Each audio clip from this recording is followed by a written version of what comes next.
decade ago, most Americans had never heard the word gluten. Now millions are trying to cut it from their diets. But does it really give people the relief they're seeking? Here's CBS 2's Dr. Max Gomez. Doc. Oh, that's right. You know, people who really need to avoid gluten are those with celiac disease, an intestinal condition that can lead to cancer, malabsorption of nutrients, and a lot of pain.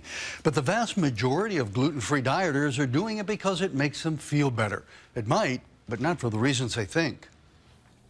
Misty Nelson is making breaded chicken, gluten-free.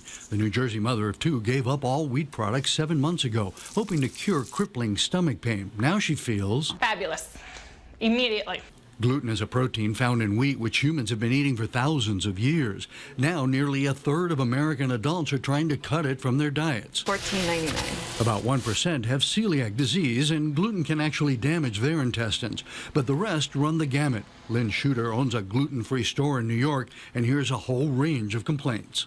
Everything from being tired all the time, acne, infertility. Sales of gluten-free food are expected to top $15 billion by 2016. Experts say most gluten-free eaters aren't actually gluten sensitive, but their new diet may still make them feel better. Is it reducing the amount of gas that they're having? Is it reducing the overall amount of food that they're taking in?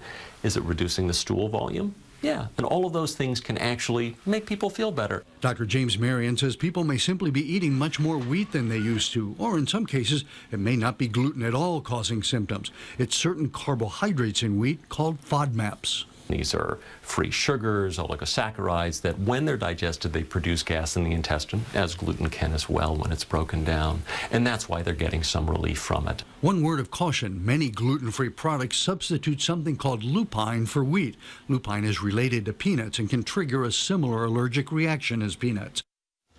Now, aside from possible allergy to lupine for some people, there's no harm in a gluten-free diet, even if you're not gluten sensitive.